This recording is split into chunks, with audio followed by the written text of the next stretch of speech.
నమస్కారం అక్షరం TV news కి స్వాగతం. హెడ్లైన్ చూద్దాం.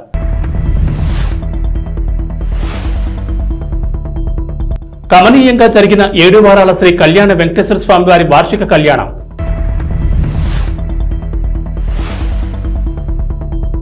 బీజేపీ 44వ ఆవిర్భావ దినోత్సవ వేడుకలు.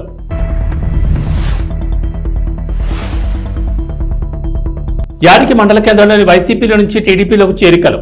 కాకినాడ జిల్లా తునిలోని పెన్షన్ల పంపిణీ ఎన్నికల హీట్ని మరింత పెంచింది. జగన్ తన సొంత లాభాల కోసం వాలంటీర్లను సచివాలయ సిబ్బందిని వాడుకోవడానికి ఎన్నికల కమిషన్ చెక్ పెట్టింది. ఈ నేపథ్యంలో జగన్ రెడ్డికి భయం మొదలైంది. వెన్నులో వణుకు పుడుతోంది. తన అసమర్థత్వానికి, తన నిరంకుశత్వానికి చంద్రబాబుపై వేలెత్తి చూపిస్తున్నాడు. ఈ రోజున ప్రజలు రోడ్డు మీద నిలబడడానికి చంద్రబాబే కారణమని ఆరోపణలు చేస్తున్నాడు. ఇంటింటికి తిరిగి పెన్షన్లు పంచడానికి ప్రభుత్వ ఉద్యోగుల రూపంలో రకరకాల మార్గాలున్నా జగన్ వాటిని ఎంచుకోలేదు. సాక్షాత్తు సీఎంఏ ప్రజలను ఎండలో నిలబెట్టాడు. నేరం బాబు మీద వేయడానికి, శిక్ష ప్రజల మీద వేసి రోడ్డు మీద నడిపించాడు. ఇక్కడే మరో లోగుట్టు కూడా ఉంది. ఖజానా ఖాళీ చేశారు. బతకడం కష్టంగా ఉన్న వాళ్ళకి ఇచ్చే పెన్షన్ని కూడా శుభ్రంగా భోంచేశారు. టీడీపీ ప్రభుత్వం వస్తే ప్రజలు ఇలా రోడ్డు మీద నిలబడడానికి ఇది టీజర్ అని వైసీపీ అంటుంటే, ఇది ప్రజలను కాపాడుకోవడానికి బాబు చూపించిన నయా ట్రైలర్ అని ప్రజలు అంటున్నారు. ముందుగా పెరుమాళపురం పంచాయతీ పెద్దలకు, గ్రామస్తులకు, టీడీపీ నాయకులకు, కార్యకర్తలకు, అలాగే జనసేన నాయకులకు, జన సైనికులకు, బీజేపీ కార్యకర్తలకు, అలాగే వాళ్ళ సైనికులందరికీ నా నమస్కారం. ఇంత ఘన స్వాగతం పలికిన నాకు మీ అందరికీ నా కృతజ్ఞతలు, ధన్యవాదములు. ఇవాళ రోజున మనం చూస్తున్నాం, ఈ వైసీపీ ప్రభుత్వంలో రోజుకొక ప్రాబ్లం వస్తుంది. మొన్న డ్రగ్స్ ప్రాబ్లం అయితే ఇవాళ pension problem. TDP, Janasena, BJP ముగ్గురం ఉమ్మడిగా కోరింది ఒకటే, ప్రభుత్వాన్ని కోరింది ఒకటి. పెన్షన్ ప్రభుత్వ ఉద్యోగుల ద్వారా, లేక టీచర్స్ ద్వారా, లేక సచివాలయం ఉద్యోగుల ద్వారా పెన్షన్లు ఇప్పించాలి. వాళ్ళ వృద్ధులకి వాళ్ళ ఇంటికి వెళ్ళి మరీ ఇప్పించాలనేది కోరాము. అక్కడ ఖజానా, ప్రభుత్వం దగ్గర ఖజానా ఖాళీ అయితే ఆ నెపం టీడీపీ మీద నెట్టుతున్నారు. ఇది మేము తీవ్రంగా ఖండిస్తున్నాము. మళ్ళీ చెప్తున్నాం, మీరు పెన్షన్ ఇవ్వాలనుకుంటే వృద్ధుల్ని ఇబ్బంది పెట్టకుండా వాళ్ళ ఇళ్లకి తీసుకొని వెళ్ళి మరీ ఇప్పించండి. జై హింద్, జై తెలుగుదేశం. కాకినాడ జిల్లా తుని ఆర్టీసీ కాంప్లెక్స్ ప్రాంతంలో గల 7 వారాల శ్రీ కళ్యాణ వెంకటేశ్వర స్వామి వారి వార్షిక కళ్యాణం కమనీయంగా జరిగింది. తాళ్లూరు జీఎస్ స్వామి వారి మఠాధిపతులు పొడుగు వెంకట సత్యనారాయణ ప్రసాద్ ఆచార్యుల పర్యవేక్షణలో కళ్యాణం ప్రారంభమైంది. చక్కని వేదికపై స్వామి అమ్మవార్లను వేంచింపచేసి శాస్త్రపరంగా కళ్యాణం నిర్వహించారు. ఆలయ అధ్యక్షులు చేపల అప్పలరాజు దంపతులు స్వామివారికి పెండ్లి వస్త్రాలు సమర్పించగా, ఆలయ కార్యదర్శి కేసనకుర్తి సూర్యప్రకాష్ అమ్మవారికి పట్టు వస్త్రాలు సమర్పించారు. కళ్యాణం అనంతరం వేలాదిగా వచ్చిన భక్తజనులందరికీ ఆలయ కమిటీ అన్నప్రసాద వితరణ చేసింది. లోక కళ్యాణార్థం ప్రజలందరూ బాగుండాలని, పశుపక్షాదులు బాగుండాలని ఈ పంచమ వార్షిక కళ్యాణం ఘనంగా నిర్వహించారు.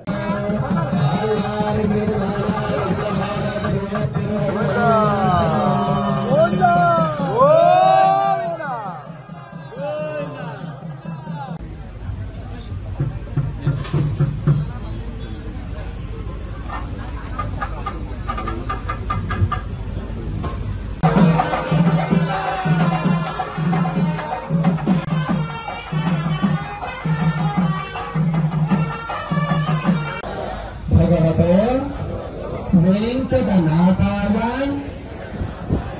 నమః.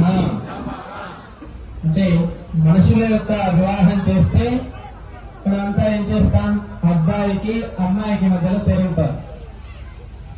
కానీ ఇక్కడ మాత్రమే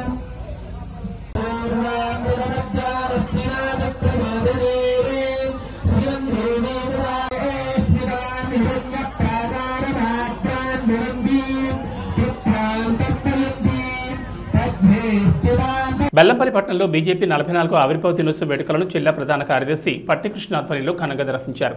పట్టణ అధ్యక్షురాలు దారా కళ్యాణి బీజేపీ పార్టీ జెండాను ఆవిష్కరించారు. ఈ సందర్భంగా పలువురు మాట్లాడుతూ, దేశంలో నరేంద్ర మోడీ చేసిన అభివృద్ధి సంక్షేమ కార్యక్రమాలకు ఆకర్షితులై చాలా మంది పార్టీలో చేరడం జరిగిందన్నారు. రాబోయే లోక్సభ ఎన్నికల్లో పెద్దపల్లి పార్లమెంట్ అభ్యర్థి గోమాత శ్రీనివాస్ని అత్యధిక మెజార్టీతో గెలిపించుకోవాల్సిన బాధ్యత ప్రతి ఒక్క నాయకులు, కార్యకర్తలపై ఉందన్నారు. లోక్సభ ఎన్నికల్లో 400 పైగా సీట్లు గెలుస్తామని ధీమా వ్యక్తం చేశారు. ఈ కార్యక్రమంలో నాయకులు, కార్యకర్తలు పాల్గొన్నారు.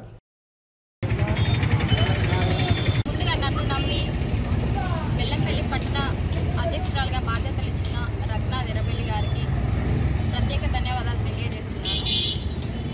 మన జాతీయ పార్టీ పిలుపు మేరకు మన జిల్లా అధ్యక్షుడు రఘునాథ్ ఎర్రబెల్లి గారి సూచన మేరకు సందర్భంగా బెల్లంపల్లి పట్టణంలో భారతీయ జనతా పార్టీ జెండా ఆవిష్కరణ కార్యక్రమం జరిగింది. మాతృ సంస్థ అయిన జనసంఘ్ 1982 శ్యామాప్రసాద్ ముఖర్జీ గారితో ఆవిర్భావం చెంది 1980లో భారతీయ జనతా పార్టీగా అంత్యోదయ అనే సిద్ధాంతం ఆధారంగా ఏదైతే కేంద్ర ఫలాలు అట్టడుగు వర్గాలకు చెందాలే ప్రతి ఒక్కరికి అనే ఉద్దేశంతో దేశం first, person next, party next, person last అనే సిద్ధాంతాన్ని ముందుకు తీసుకెళ్తూ ప్రపంచంలోనే భారతదేశం విశ్వగురువుగా అవ్వాలని ఒక సిద్ధాంతం పెట్టుకొని భారతీయ జనతా పార్టీ ఏర్పడడం జరిగింది. ఈరోజు భారతీయ జనతా పార్టీ ఒకప్పుడు 3 సీట్ల నుంచి 337 సీట్లకు ఎదగడం జరిగింది. ప్రపంచంలోనే అతిపెద్ద లార్జెస్ట్ పార్టీగా భారతీయ జనతా పార్టీ ఈరోజు భారతదేశంలో కొనసాగుతుంది. రానున్న ఎలక్షన్లో భారతీయ జనతా పార్టీ ఖచ్చితంగా 400 సీట్లు గెలుస్తుందని మేము నమ్ముతున్నాము. మేము సగర్వంగా చెప్పుకుంటున్నాము. ఎందుకంటే నరేంద్ర మోదీ గారు భారతదేశానికి అందించిన సేవలు కానీ, అభివృద్ధి కానీ ప్రతి ఒక్క పేద అట్టడుగు వర్గాల్లో ఉన్న దళితులు, బీసీ వర్గాలు ప్రతి ఒక్కరు గుర్తించి ఈరోజు భారతదేశాన్ని భారతీయ జనతా పార్టీ ఖచ్చితంగా ఉండాలని చెప్పేసి గుర్తిస్తున్నారు. అలాగే మన పెద్దపల్లి పార్లమెంట్లో మా బీజేపీ అభ్యర్థి గోమాస శ్రీనివాస్ గారిని కూడా ఖచ్చితంగా భారీ మెజార్టీతోని గెలిపించుకొని పార్లమెంట్కి పంపిస్తారు. ఈరోజు నరేంద్ర మోదీ గారి అభివృద్ధి కార్యక్రమాల్ని చూసి మన మంచిర్యాల జిల్లా అధ్యక్షులు పోరాటాన్ని, అలాగే పార్టీ అభివృద్ధిని చూసి చాలామంది పార్టీలో చేరడం జరుగుతుంది. అలాగే ఈరోజు బెల్లంపల్లి పట్టణంలో సుమారు ఒక 10 మంది ఈరోజు పార్టీ ఆవిర్భావం సందర్భంగా పార్టీలో జాయిన్ అవ్వడం జరిగింది. వాళ్ళందరికీ స్వాగతం తెలియజేస్తూ వాళ్ళు ఖచ్చితంగా పార్టీ కోసం పనిచేస్తారని ఆశిస్తూ సెలవు తీసుకుంటున్నాను. భారత్ మాతాకి. విద్య ద్వారా ఉన్నత శిఖరాలను అధిరోహించవచ్చునని మాజీ ఉప ప్రధాని బాబు జగజ్జీవన్ రామ్ నిరూపించారని దివి మార్కెట్ కమిటీ చైర్మన్ కొక్కిలిగడ్డ వీర వెంకటేశ్వర అన్నారు. చల్లపల్లి మండలంలోని రామానగరంలో జగజ్జీవన్ రామ్ జయంతి కార్యక్రమం నిర్వహించారు. రామానగరం ఎస్సీ కాలనీ యువత ఆధ్వర్యంలో నిర్వహించిన కార్యక్రమంలో జగజ్జీవన్ రామ్ విగ్రహానికి వెంకటేశ్వర పూలమాలతో నివాళులర్పించారు. అనంతరం కేక్ కట్ చేశారు. ఈ కార్యక్రమంలో నాయకులు పాల్గొన్నారు. ఇక్కడికి వచ్చినటువంటి మాదిగ జాతి బిడ్డలకు, అలాగే మీడియా మిత్రులకు నా యొక్క ఉద్యమ నమస్కారాలు. కృష్ణమాదిగ గారి నాయకత్వంలో ఈరోజు బాబు జగజ్జీవన్ రావు గారి 117వ జయంతిని పురస్కరించుకుని ఈ రామానగరం అనే గ్రామంలో బాబు జగజ్జీవన్ రావు గారికి పూలమాలలు వేసి కేక్ కటింగ్ చేసి ఆయనని మా యొక్క ఆరాధ్య దైవంగా ఆరాధించుకోవడం జరిగింది. ప్రతి ఒక్క సంవత్సరం ఇలాగే జరుపుకుని ఆయన యొక్క అస్తిత్వాన్ని మేము కాపాడుకుని ఆయన మాకు చేసినటువంటి మేలుల్ని మేము గుర్తు చేసుకుంటూ ఆయనని పురస్కరించుకుంటూ ముందుకు వెళ్తామని కృష్ణా జిల్లా ఎంఆర్పిఎస్ కమిటీ తరఫున మనవి చేసుకుంటూ నాకు ఈ అవకాశం ఇచ్చినటువంటి ప్రతి ఒక్కరికి ధన్యవాదాలు. రామానగరంలో బాబు జగజ్జీవన్ రావు గారి జయంతి జరుపుకోవడం చాలా శుభపరిణామం. భారతదేశ చరిత్రలో ఆయన ఒక స్వర్ణ అధ్యాయము. ఆయన ప్రధానమంత్రి కావలసిన వాడు ఉప ప్రధానిగా చేయాల్సి వచ్చింది. ఆయన ఎంతో రాజనీతిజ్ఞుడు. రాజ్యాంగాన్ని బాబు సాహెబ్ గారు రాస్తే దాన్ని అమలుపరచడంలో బాబు జగజ్జీవన్ రావు గారి పాత్ర ఎంతైనా ఉంది. ఆయన ఏ పదవి చేసినా ఆ పదవికి వన్ని తీసుకొచ్చారు. ఎందుకంటే ఆయన విద్యా విధానం చూసుకుంటే చాలా కష్టపడి నిరుపేద కుటుంబం నుంచి ఉన్నత శిఖరాలకు ఎదిగాడంటే ఆయన గొప్ప చదువుకుని భారతదేశంలో మాది కులంలో అంత గొప్ప నాయకుడు అవడం ఆయన ఒక్కడికే చెల్లుబాటు అయింది. ఆయన చేస్తున్న గొప్ప గొప్ప కార్యక్రమాలు, ఆయన ఎక్కడో బీహార్ రాష్ట్రంలో జన్మించి ఇప్పుడు ఇక్కడ మనం ఇంత దూరంలో ఉన్నా కూడా ఆయన్ని చేస్తున్నామంటే అంత గొప్ప స్వాతంత్ర సమరయోధుడు ఆయన. రైల్వే మంత్రిగా ఉన్నప్పుడు ఎస్సీ బోర్డులో ఒక్క రైల్వే ఎంప్లాయీ కూడా ఉండేవాడు కాదు. బోర్డులో ఉన్న వాళ్ళే వాళ్ళ కులస్తుల్ని రిక్రూట్మెంట్ చేసుకునేవాళ్ళు. ఆయన రైల్వే మంత్రిగా వచ్చిన తర్వాత ఎస్సీలు నియమించి 4వ తరగతి ఉద్యోగులుగా ఉన్న వాళ్ళని ప్రమోషన్ లేకుండా ఉండేది. క్యాంటీన్లో కూడా ఉండేవి కాదు ఆ రోజుల్లో. ఆయన ఎస్సీ కులస్తుల్ని ప్రమోషన్లు ఇచ్చి పై స్థాయికి తీసుకొచ్చిన గొప్ప మహానుభావుడు. మనం ఆయన అడుగుజాడల్లో నడవాలి. ఎందుకంటే మనం చదువులో చాలా వెనకబడి ఉన్నాము. ఇప్పుడు తరం వాళ్ళు కొద్దిగా చదువుకుంటున్నారు. చదువుకుని మంచి ఉన్నత పదవులకు వెళ్తేనే మనం సంఘంలో మంచి గుర్తింపు ఉంటుంది, మనం ప్రజాసేవ చేస్తాము. అంతేకాకుండా ఇప్పుడు మనం దేవరకోటలో కూడా మనం విగ్రహం ప్రతిష్ట చేసాము. అక్కడ క్రిస్టియన్పేటలో కూడా నేను చేశాను. మన వాళ్ళు ఎక్కడున్నా కూడా ఉన్నత శిఖరాలకు వెళ్ళాలని కోరుకుంటూ సెలవు తీసుకుంటాం. దివంగత మాజీ ఉప ప్రధాని జగజ్జీవన్ జయంతి కార్యక్రమాలను పండగ వాతావరణంలో నిర్వహించారు. గంటసాల మండల పరిధిలోని దేవరకోట గ్రామంలో జగజ్జీవన్ విగ్రహానికి గ్రామస్తులతో కలిసి దివి మార్కెట్ కమిటీ చైర్మన్ కొక్కిలిగడ్డ వీర వెంకటేశ్వరరావు పూలమాలతో నివాళులర్పించారు. ఈ కార్యక్రమంలో పలువురు పాల్గొన్నారు. బాబు జగజ్జీవన్ రావు గారు జయంతి సందర్భంగా దేవరకోటలో విగ్రహంకు పూలమాలలు వేసి నివాళులర్పించడం జరిగింది. ఆయన మహానుభావుడు. రాజ్యాంగంలో రాసిన బాబాసాహెబ్ అంబేద్కర్ రాసిన రాజ్యాంగాన్ని ఆయన తూచా తప్పకుండా ఎస్సీ సామాజిక వర్గానికి, మాది కమ్యూనిటీకి కానీ బీసీలకు కానీ ఈ వర్గాల వారి కోసం ఆయన పాటుపడ్డారు. ఆయన భారత ప్రధాని కావాల్సిన వారు ఉప ప్రధానిగా మిగిలిపోయారు. ఆ రోజున అగ్రకుల వారు చేసిన కుట్ర వల్ల ఆయన ప్రధానమంత్రి కాలేకపోయారు. ఆయన పేద ప్రజల కోసం అహర్నిశలు కష్టపడి పనిచేశారు. ఆయన ఏ పదవిని అలంకరించినా ఆ పదవికి వన్నీ తెచ్చారు. భారతదేశంలో అనేక శాఖలు నిర్వహించారు. రైల్వే శాఖ నిర్వహించేటప్పుడు ఆ శాఖలో 4వ తరగతి ఎంప్లాయీస్ ఉండే ఎస్సీలే ఉండేవాళ్ళు. ఆ ఎస్సీలకి ప్రమోషన్ అనేది ఉండేది కాదు. 4వ తరగతి నుంచి ప్రమోషన్ అనేది చేయడం వల్ల ఆయన ప్రమోషన్ తీసుకొచ్చారు. ఆయన ద్వారానే ఆ ప్రమోషన్లో మంచి క్లర్క్ వరకు కూడా సూపరింటెండెంట్ వరకు వెళ్ళడానికి కూడా జరిగింది. అంతేకాకుండా రైల్వే బోర్డులో ఎస్సీ మెంబర్ అనేవాళ్ళు ఎవరు ఉండేవాళ్ళు కాదు. ఆయన వచ్చిన తర్వాత ఎస్సీ బోర్డు మెంబర్గా రిక్రూట్మెంట్ చేశారు ఎస్సీ వారిని. అంతేకాకుండా ఎస్సీలో క్యాంటీన్ విధానం కూడా ఉండేది. ఆ క్యాంటీన్ కూడా ఎస్సీలకి చేయడం జరిగింది. ఆయన టైంలోనే హరిత విప్లవం అనేది వచ్చింది. వ్యవసాయంలో కూడా అనేకమైన విప్లవాత్మక మార్పులు తీసుకొచ్చి పేద ప్రజల కోసం పాటుపడిన మహానుభావుడు. ఆయన విద్య ద్వారానే గొప్పవాడయ్యారు. ఎందుకంటే మా తోటి కోస్తున్న అందరూ కూడా మంచిగా చదువుకుని విద్యలో పైకొచ్చి నలుగురికి ఉపయోగపడేటట్లు ఉండాలి. ఎందుకంటే ఎస్సీ సామాజిక వర్గంలో వెనకబడిన వర్గం ఏదైనా ఉందంటే మాది కమ్యూనిటీ ఒకటే. దీనికి ఆయన కృషి చేశారు. ఈ టైంలో అందరూ బాగుండేది. ఇప్పుడు అందరూ కూడా చదువుకొని మంచి ప్రయోజకులయ్యి ఆయన ఆశయాలకు తోడుగా ఉండాలని కోరుకుంటూ సెలవు తీసుకుంటారు. ముఖ్యమంత్రి జగన్మోహన్ రెడ్డి మళ్లీ అధికారంలోకి రావాలని ప్రజలు కోరుకుంటున్నారని అవనిగడ్డ ఎమ్మెల్యే సింహాద్రి రమేష్ బాబు అన్నారు. మోపిదేవ్ మండల పరిధిలోని పెద్ద కల్లేపల్లి గ్రామంలో వివిధ పార్టీలకు చెందిన పలువురు రమేష్ బాబు సమక్షంలో వైఎస్ఆర్ కాంగ్రెస్ పార్టీ తీర్థం పుచ్చుకున్నారు. పెద్ద కల్లేపల్లి 1 గ్రామ సచివాలయ కన్వీనర్ అరజా వెంకటచలపతిరావు నివాసం వద్ద మండల పార్టీ కన్వీనర్ గరికపాటి వెంకటేశ్వర ఆధ్వర్యంలో పలు పార్టీలకు చెందిన 20కి పైగా కుటుంబాల పార్టీలు చేరాయి. కండువాలు కప్పి పార్టీలకు ఆహ్వానించారు. ఈ కార్యక్రమంలో పలువురు పాల్గొన్నారు. రామారావు గారు అట్లాగే తలుపుల సుధాకర్ గారు కమ్యూనిస్ట్ పార్టీ నుంచి, తెలుగుదేశం నుంచి, రాజశేఖర రెడ్డి గారి కుమారుడు జగన్మోహన్ రెడ్డి గారు అధికారంలోకి వచ్చిన తర్వాత చెప్పిన వాగ్దానాలు చెప్పినట్టు చేసి పేద ప్రజలకు ఉపయోగపడేటట్టుగా ఇళ్ళు, తినడానికి తిండి, కట్టుకోవడానికి బట్ట, పిల్లల చదువులు, ఆరోగ్యం జాగ్రత్తగా చూస్తున్నారు. ఈ పార్టీ మళ్ళీ అధికారంలోకి రావాలా, మళ్ళీ జగన్మోహన్ రెడ్డి గారు మంచిగా ఉండాలా, ఈ పేదలందరినీ ఆదుకోవాలా.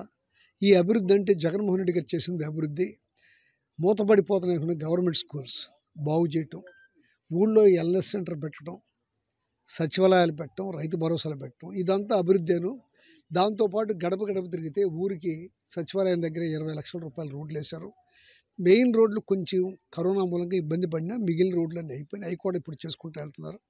అన్ని రకాలుగా ఈ ప్రభుత్వం పరిపాలన బాగుందని చెప్పి చేరిన కళ్ళేపల్లి వాసులు అందరికీ పేరు పేరున ధన్యవాదాలు. ఇప్పుడు వైఎస్ఆర్ పార్టీలో చేరిన జనసేన కార్యకర్తలు, అలాగే సిపిఎం నుంచి చేరటం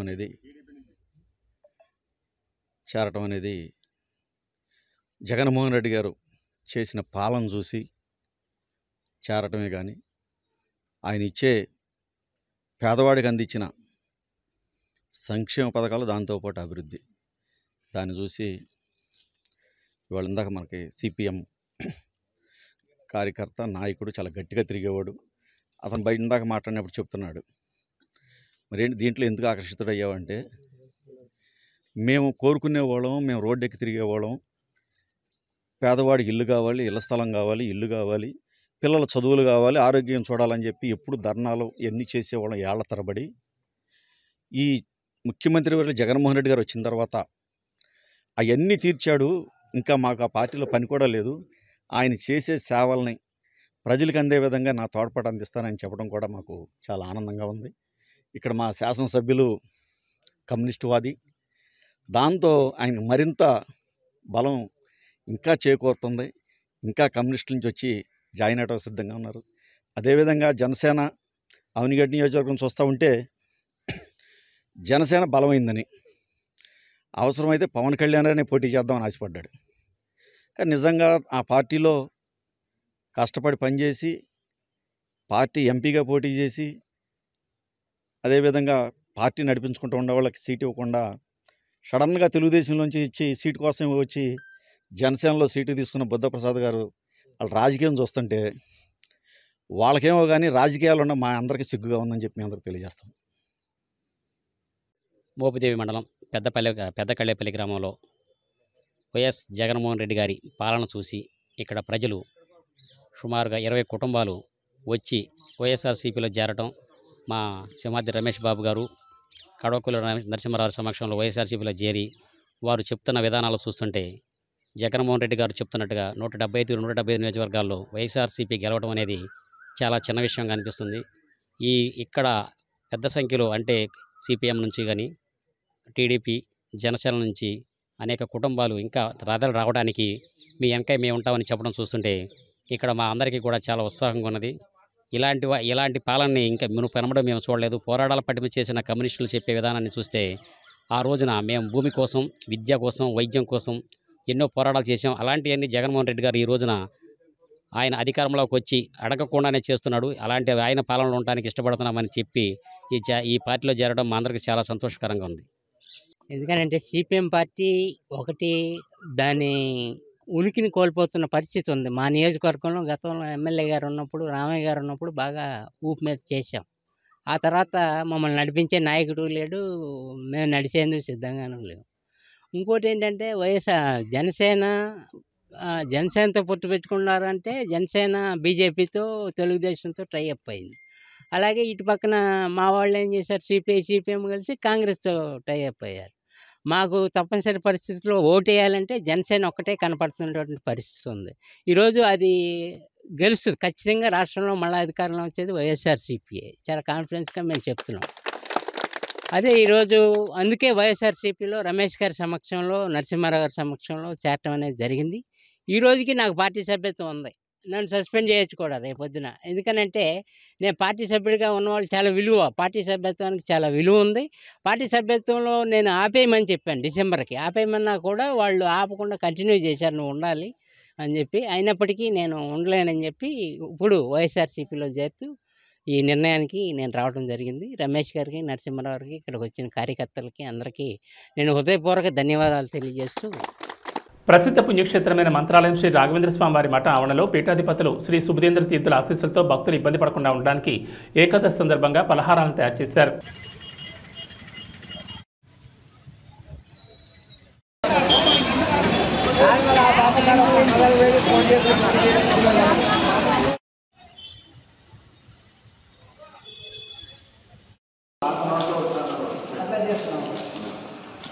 మంత్రాలయం ఎక్స్-జెడ్పీటీసీ మెంబర్ని.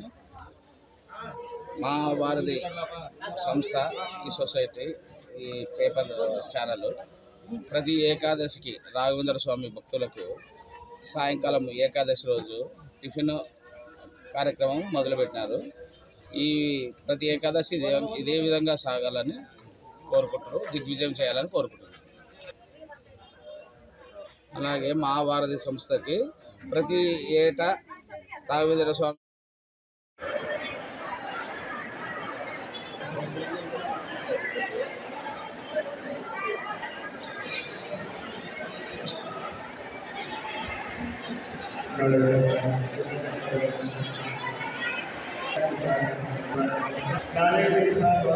ప్రకాశం జిల్లా ఎర్రగొండపాలెంలోని జామియా మసీద్ వద్ద రంజాన్ మాసం సందర్భంగా నమాజ్ అనంతరం ఎర్రగొండపాలెం నియోజకవర్గ టీడీపీ కూటమి ఎమ్మెల్యే గూడూరి ఎరిక్షన్ బాబు టీడీపీ సీనియర్ నాయకులు కరచాలన చేశారు.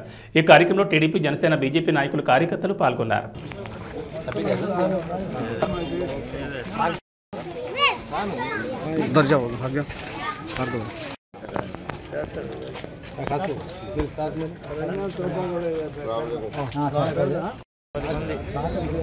మిగతా వాళ్ళందరూ సరే వచ్చే తీసుకొచ్చే అమ్మా బడే పైకి చూస్తా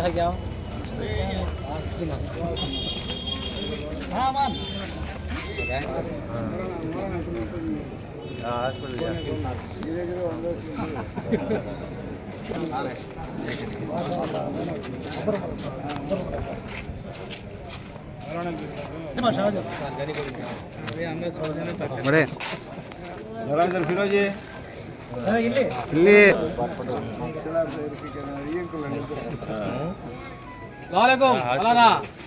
తిరుపతి జిల్లా నాయుడుపేట నందు బీజేపీ ఎంపీ అభ్యర్థి డాక్టర్ వరప్రసాద్ ఏఎంసీ గ్రౌండ్ నందు వాకింగ్ చేస్తున్న ప్రతి ఒక్కరిని ఆప్యాయంగా పలకరించి సూళ్లూరుపేట నియోజకవర్గానికి తాను చేసిన మేలును, భవిష్యత్తులో చేయబోయే మేలును వారికి వివరించారు. వారి వెంట నాయకులు ఉన్నారు.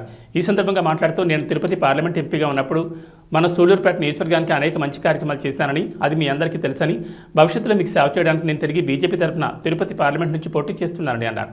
అదేవిధంగా సూళ్లూరుపేట నియోజకవర్గ తెలుగుదేశం పార్టీ నుంచి ఎమ్మెల్యే అభ్యర్థిగా డాక్టర్ నెలవల విజయశ్రీని మీరందరూ అత్యధిక మెజార్టీతో గెలిపించి ఆశీర్వదించాలని కోరారు.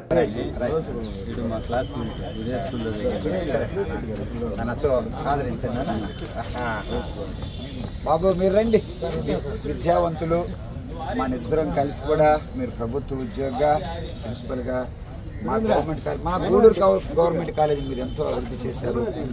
మీ ద్వారా కూడా సహకారంతో లేదు నాన్న, మీ సహకారంతో మేము చేశాము. ఎందుకంటే ప్రిన్సిపల్ అంటే హెడ్ దానికి మీరు ఆయన కూతురికి విజయసాయి గారు రేపు ఎమ్మెల్యేగా అభ్యర్థిగా తెలుగుదేశం నిలబడడానికి అవకాశం ఇచ్చారు. నన్ను తిరుపతి ఎంపీగా ఆ బిడ్డని విజయసాయిని నాకు బిడ్డ సమానురాలు, వారిని సూళ్లూరుపేట నియోజకవర్గానికి ఎమ్మెల్యేగా ఉమ్మడి అభ్యర్థిగా తెలుగుదేశం వైపు చేసి అక్కడ మోడీ గారిని ప్రధానమంత్రిగా, ఇక్కడ చంద్రబాబు నాయుడు గారిని ముఖ్యమంత్రిగా చేయమని చెప్పి కోరుతున్నా. ఒకవేళ తెలియని పొరపాట్లు ఏమైనా చేసి ఉండుంటే, ఒకవేళ తెలుగుదేశంలో ఉన్నప్పుడు నేను అనకూడదు ఆ మాట, అనుకుని ఉంటే ప్రజలు నేను కోరుతున్నా. వారు చాలా అనుభవంతులు. వారు చేసింది ఒకటే, ఏమంటే చంద్రబాబు గారు రెండు కళ్ళుగా భావించారు, సంక్షేమము అభివృద్ధి కూడా. అనుభవంతుడు కనుక కేంద్ర ప్రభుత్వం నుంచి కూడా ఈ బిల్లు మేము తీసుకొస్తాము. అలాగే ఇక్కడ నుంచి ప్రపోజల్స్ వెళ్ళవలసినవి చాలా ఉన్నాయి. తీర ప్రాంతాల్లో ఎన్నో అభివృద్ధి చేయవలసి ఉన్నాయి. పులికాట్ లేకులో ముఖద్వారాలు ఓపెన్ చేయవలసిన అవసరం ఉంది. ఆ రోజుల్లో నేను ప్రతిపక్షంలో ఉన్న అవకాశం లేదు. ఇప్పుడు తప్పనిసరిగా మోడీ ప్రభుత్వం, బీజేపీ ప్రభుత్వం, కేంద్ర ప్రభుత్వంలో వస్తుంది. ఇక్కడ మమ్మల్ని గెలిపిస్తే ఇక్కడ ఎమ్మెల్యే అభ్యర్థులు కూడా చాలా కీలకం. ఎన్డీఏ అభ్యర్థులను తప్పనిసరిగా గెలిపించండి. మేము పనిచేయాలంటే అలా రాష్ట్ర ప్రభుత్వం కూడా మాకు అండగా ఉండాలి. అన్ని ప్రపోజల్స్ అక్కడి నుంచే వెళ్ళాలి. సో అందుకే ప్రజలకి భోజనాలు కావాలి, సంక్షేమ పథకాలు వద్దని ఎవరంటలేదు. ఆ సంక్షేమ పథకాలు పెట్టాను కదా కనుక రాష్ట్ర సంపద పెట్టి మళ్ళీ రాష్ట్ర సంపద ప్రజలకు ఇచ్చేసిన తర్వాత నేను చేసుకున్నాను అంటే ఎవరు తాతగారు సొత్తు ఎవరు పెట్టలేదయ్యా. అక్కడ ప్రజల సొమ్ము తీసుకొచ్చి పెట్టారు. ఆయనేమో అదే డబ్బులు, అదే 2 లక్షల కోట్లు ఉంటాయి ఎవరికైనా కూడా. చంద్రబాబు గారు ఏం చేశారంటే చక్కగా ఆలోచనతో, అనుభవంతో సగం సంక్షేమ పథకాలు పెట్టారు, మిగిలిన సగం అభివృద్ధికి పెట్టారు. మీరేం చేస్తున్నారు? బీసీలు, ఎస్సీలని ఒక ఓట్ బ్యాంక్ లాగా తయారు చేయడానికి అని చెప్పేసి అలా అని చెప్పి తెలియజేస్తున్నాను. ఆదరించండి, ఎన్డీఏ ఉమ్మడి అభ్యర్థుల్ని ఆదరించమని చెప్పి. ఇవి బులెటిన్ విశేషాలు. నమస్కారం.